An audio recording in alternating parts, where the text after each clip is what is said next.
दोस्तों, जब कोई अपनी मेहनत से आगे बढ़ने की जी तोड़ कोशिश करता है तो उसे नीचे गिराने के लिए भी कई और लोग उससे भी ज्यादा मेहनत करते हैं, लेकिन निरंतर प्रयास और अच्छी नीयत हमेशा ही जीत जाती है। ऐसा ही कुछ हो रहा है हमारे देश भारत के साथ। पिछले कुछ वक्त से पश्चिमी देश भारत के ऊपर लगातार दबाव बनाने की कोशिश कर रहे हैं, लेकिन भारत बिना डरे सर उठाकर आगे बढ़ता जा रहा है और यही बात पश्चिमी देशों को खटक रही है। जब से G20 की अध्यक्षता भारत को मिली है, तभी से पश्चिमी देश लगातार इस बात का दबाव भारत पर किसी न किसी तरीके से बनाने की कोशिश कर रहे हैं कि भारत G20 समिट में खुलकर रशिया यूक्रेन वॉर पर अपने विचार रखते हुए रशिया की आलोचना करे, जिस तरह से बाकी के पश्चिमी देश कर रहे हैं। लेकिन भारत निरंतर उनके इस प्रयास को विफल करता जा रहा है, क्योंकि भारत ने एक बात ठान ली है कि उसका मकसद G20 के अध्यक्षता पाकर किसी भी तरीके से उसे बिगाड़ना या फिर नकारात्मक रूप से दुनिया के सामने पेश करना नहीं है, बल्कि भारत का मकसद है कि दुनिया की अर्थव्यवस्था और विकास पर इस मंच के जरिए बात की जा सके।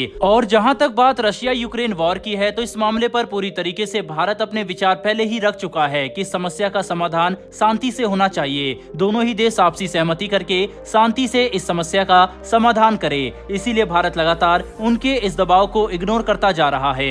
हाल ही में यूक्रेन की डेप्यूटी फॉरेन मिनिस्टर भी भारत के दौरे पर आई थी, जिनका इकलौता मकसद यही था कि वे भारत को भी इस बात के लिए राजी कर सकें कि वे यूक्रेन को भी एज ए गेस्ट अपने G20 समिट में आने का न्योता दें, ताकि उनके प्रेसिडेंट जेलेंस्की अपने विचार एक इंटरनेशनल प्लेटफॉर्म के जरिए दुनिया भर के आगे रखें। ठीक उसी तरह से जिस तरह से पिछले साल G20 समिट में इंडोनेशिया में जेलेंस्की ने किया था। अगर ऐसा भारत करता है तो इससे भारत की G20 समिट की अध्यक्षता पूरी तरीके से खराब हो जाएगी और पूरा का पूरा मुद्दा रशिया यूक्रेन वॉर पर जाकर अटक जाएगा, क्योंकि ज्यादातर गेस्ट कंट्रीज पश्चिमी देशों से हैं, जो कि लंबे समय से यही चाह रहे थे। इसी के साथ साथ एक तरफ जहां रशिया के साथ भारत की पिछले 75 सालों की दोस्ती खराब होगी, तो वहीं भारत की मेहनत पर पूरी तरीके से पानी फिर जाएगा। इंडिया के फॉरेन मिनिस्ट्री के प्रवक्ता अरिंदम बागची से भी विदेशी मीडिया ने इस मुद्दे के ऊपर घुमा फिरा कर सवाल करके ये पूछा कि क्या भारत यूक्रेन को G20 में आने का न्योता देगा। तब प्रवक्ता ने साफ साफ शब्दों में कहा कि हम इस सवाल का जवाब काफी पहले ही साफ कर चुके हैं कि हमारी लिस्ट तैयार है।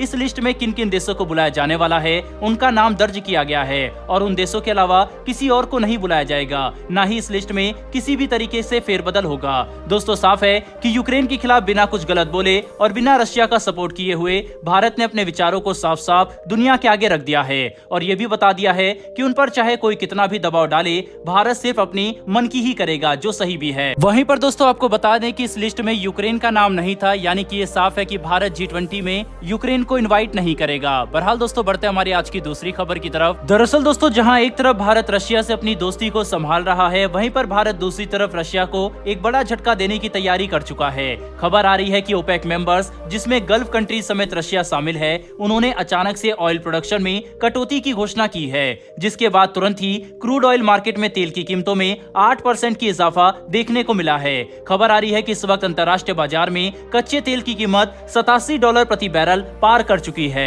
रशिया यूक्रेन वॉर के चलते रशिया के ऊपर प्राइस कैप लगी हुई थी और वे अपने तेल को रियायती कीमतों पर बेच रहा था। इसी वजह से भारत लगातार रशिया के साथ ऑयल ट्रेडिंग में सबसे बड़ा साथी बना हुआ था, लेकिन अचानक से रशिया ने जो झटका दिया, उसके बाद खबर आ रही है कि भारत अब लंबे समय तक अपनी डीलरशिप रशिया के साथ मेंटेन करके नहीं रख पाएगा। हालांकि ये कदम रशिया ने खुद से नहीं उठाया है। ओपेक के ऐसा करने की वजह से रशिया के तेल की कीमतों में भी अपने आप इजाफा हुआ है।